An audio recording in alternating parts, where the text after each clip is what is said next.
All right, Chapter 2 is called Methods of Research. With this chapter, we are going to be discussing all the different methodologies of collecting sociological research. And of course, there's more than one, because if there was only one, then everything would work out really great. But there's always some disadvantages and advantages of each of the methods. All right, we're going to first talk about Emil Durkheim. And he was a sociologist that thought, why can't we apply the scientific method to behaviors and help solve some of society's issues or problems? So knowing what the scientific method is, it's clearly used in sciences. That's why it's called a scientific method. But remember, sociology, the suffix of ology means that it is a study or science. And this is an approach that uses an objective opinion, an orderly procedure, so that you can come to an accurate conclusion. And so with that, it doesn't involve any personal opinions, it's not randomness, it's very precise science. And again, it's used in all sciences. Primary research is using research or facts that were specifically researched by the researcher, him or herself. No one else has ever collected those. So if I wanted to know information about the favorite color of everybody in this class, no one has ever collected that research before, I would be using primary research. Secondary research is gathering facts and research that were already collected by other people. For example, if I wanted to know the average GPA of all the people in this class, I would go to the office, find the GPAs for everyone in this class, and then do an average. So I'm using statistics or numbers that was already gathered and created by the office. And so therefore that's called secondary research. Durkheim used secondary research in his quest to use the scientific method to solve society's problems.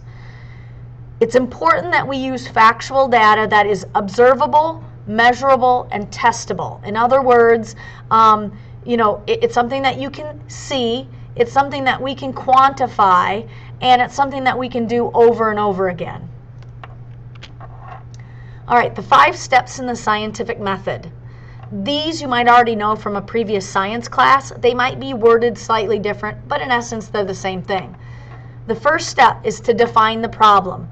What is your issue, your idea, your problem, your concern for you wanting to do this sort of research? And again, it can be anything. And you're going to be doing some research individually in a participant observation, which you will define the problem. And this time, it's not really going to be a problem more than just an idea or a concern. We're also going to do this as a group and do another method of research that, again, it might be a problem with why are there so many students getting D's and F's in our school? Or why don't people participate in extracurricular activities to the level as they once used to? So you could come up with these different problems. Now, when you come up with your idea for your research, you need to come up with both dependent variable and an independent variable or independent variables. The dependent variable is the subject that you are studying, okay? So if I want to study why so many students are getting D's and F's, that's my dependent variable. Grades of students in the 2014-2015 school year. Grades might change depending on my independent factors, which we haven't talked about yet. So realize this behavior may or may not change depending on something I'm looking at or something I might do. Durkheim studied suicide and suicide frequency. So what I have in bold there is what applies to Durkheim's study, so you can maybe understand this. But realize we did dependent variable on our participant observation sheet as well, and that was whatever class you were studying, it was that class's behavior. That's what your dependent variable was. Your independent variable, or independent variables, usually, are factors that will will start the change or cause the change of the dependent variable. Okay? So in essence, these things are going to affect the behavior. And for Durkheim, he used social forces.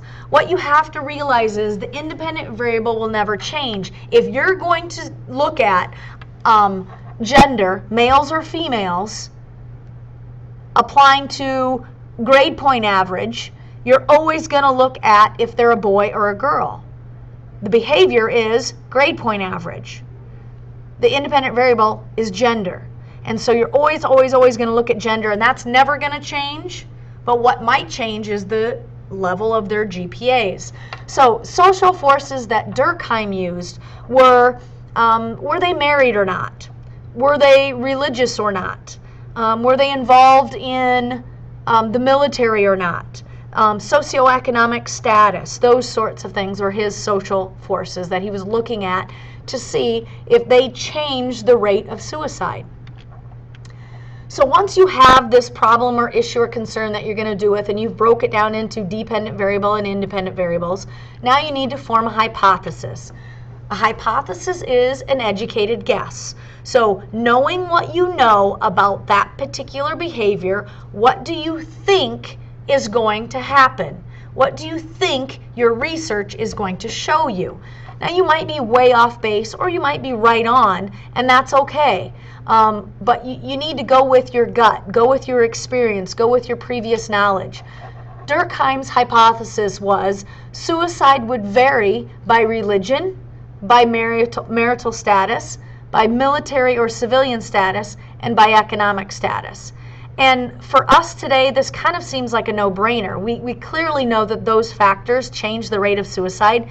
But in Durkheim's time, they believed that suicide was a mental illness, and so it had nothing to do with your religion or marital status or if you were in the military or not, or the economic situation that you were living in. So this seems like a no-brainer for us, but at this period of time, it really was a new idea. All right, and the most time-consuming, of course, is the third step, where you're going to be collecting your data, collecting your research. For your participant observation, those are the 5 days that you are going to observe your class. So that took you 5 days. It took you a matter of minutes to come up with your independent variable, dependent variable, and hypothesis. But now you're going to start collecting data. And you're going to use a variety of methods. Like I said, you've already started the participant observation, and later on we're going to do one of the other methods, such as a survey interview or a survey questionnaire or a natural observation or an experiment. When Durkheim was using secondary research documents, he started looking at his data and started noticing some patterns. As you're collecting the data, excuse me, you might find that you're going to start seeing some patterns. So after day 2 or day 3 of your participant observation, you may start to recognize, oh, look, these people always act like this, or on days like this is the behavior. So he found out that Protestants committed more suicide than Catholics, and Jews had the lowest rate of suicides. So there's the religion. He found out that single people committed suicide at a higher rate than people that were married, and of the married people, it was even lower if they had children. Soldiers committed suicide at a higher rate than regular civilians, and the highest was in bad economic times and lower in economic boom periods. The fourth step is analyzing the data. Okay, once you get this, now Durkheim kind of started analyzing that data as he was collecting it, which you certainly may do, but when you get it all in, now you're going to look at it, you're going to create some statistics.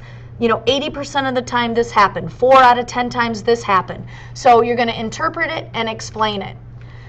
When Durkheim analyzed his data, he found out that there were 3 different kinds of suicide. One was egoistic, and egoistic is where individuals do not have a strong bond to a social group. My example of that is Romeo and Juliet. They were not supported by the family unit. Their families didn't support their love and their romance with one another, so therefore they committed suicide. Altruistic suicide is the second kind of suicide that Durkheim came up with his analysis. And this is where individuals are completely opposite of egoistic. They are deeply committed to a group and their ideas. So the kamikaze pilots of Japan knew that they were on a suicide mission when they were flying their planes into the buildings and targets, but they were doing it for a cause, for Japan to win. And the third type of suicide that Durkheim came up with was anomic. And this comes down to there's a breakdown in your normal day-to-day routines. You become confused. What your life was like before seems aimless and purposeful-less. And what your previous goals were kind of meaningless. Now, my example is cut off at the bottom, but my example is the stock market crash. When there was the stock market crash in the 80s, for example, a lot of people committed suicide simply because they thought, well, I'm not going to have any money when I retire. Everything that I've done, I've saved for is gone. I have no help when it comes to retirement. I don't see an end in sight. I'm going to be working the rest of my life, and therefore I commit suicide. Now, this analysis is way more detailed than I expect you to do for your data. What I want you to do is just give me the most of the time this happened, or only one time this happened. Girls tended to act like this. Boys acted like this. On Mondays, they behaved like this. On Tuesdays, they behaved like this. I just simply want you to give me a more generic analysis of your data. And the fifth step is forming a theory. Now, this is a logical explanation of how some facts are clearly related to other facts. In other words, it's not your thoughts, it's not your educated guess anymore. Based on what you have in front of you, your research, your analysis, your statistics, your data, what is clearly going on here? And Durkheim decided that his theory was that suicide is related to the links or connections that people have with different groups. Your theory, again, may be exactly like your hypothesis, or it may be completely different. And either way, you're still researching.